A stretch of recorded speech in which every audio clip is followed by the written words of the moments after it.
أهلا بيكم. أتمنى أن حضراتكم تكونوا بخير وبألف خير. اللهم ارحم موتانا واشفي يا رب مرضانا. موضوعنا النهاردة باسم كشف المستور. كشف المستور حضراتكم مش هنتكلم عن الفيلم بتاع وحيد حامد اللي أخرجه عاطف الطيب في سنة 1994. لا، هو اسم الموضوع النهاردة كشف المستور، لكن مش فيلم وحيد حامد خالص. حديثنا كشف المستور. كان فيه طبقة في الشعب المصري مستورة، يعني عايشة مستورة. يمكن الطبقة دي فوق الطبقة الفقيرة بشوية وتحت الطبقة المتوسطة اللي هي انعدمت. فالطبقة المستورة النهاردة اتكشفت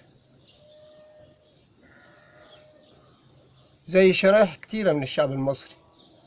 النهاردة حتى الستر اللي فيه كانت شريحة كبيرة في الشعب المصري عايشة بيه اتكشف عنهم.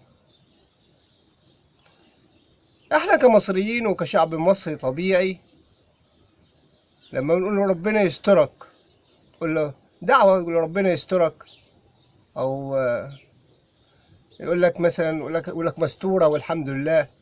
الستر أهم حاجة من حياة الناس، والستر ده شيء عظيم. إنك مستور، مش محتاج، مش متلاوع، مش بتلف حوالين نفسك. فالنهاردة المستورين اتكشف يا عيني سترهم، بس مش بمزاجهم. طب امال اتكشف عنهم المستور ليه؟ أو الطبقة اتكشف سترها ليه؟ لأن الحالة غليت عليهم والعيشة أصبحت صعبة عليهم. النهاردة الحديث الأول والأخير مع شريحة كبيرة من شعب مصر إن إزاي يعيش.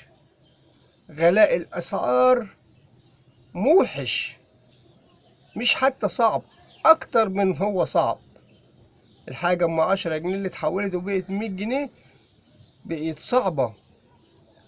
فالطبقة المستورة النهاردة رفع عنها الستر بسبب غلاء الأسعار. الناس عفوا في اللفظ ميتة، عايشة ومش عايشة، عايشة كأنها ميتة بالظبط.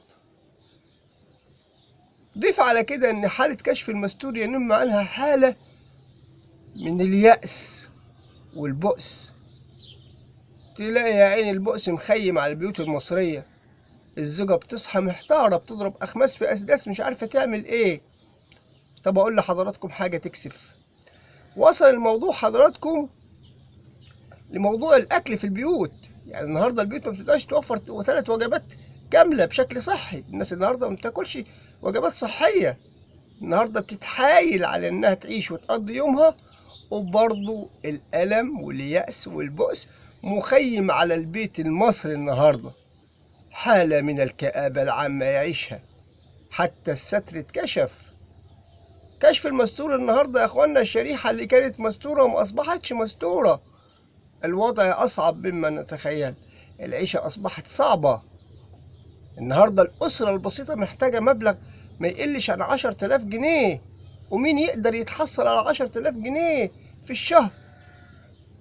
نسمع قرارات ممكن تكون كويسة، يقول لك زيادة المعاشات والموظفين. طب ما هو الشعب المصري فيه منه كتير وكتير جدا مش موظف ولا بياخد معاش. هيكمل ازاي؟ حضراتكم نحن في مرحلة كشف المستور.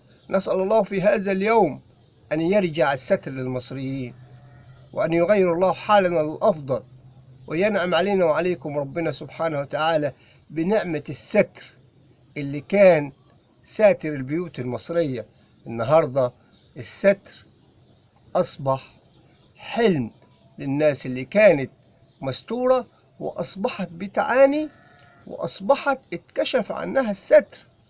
ربنا يرجع لنا الستر يا رب، ورجع للبيوت المصرية الستر.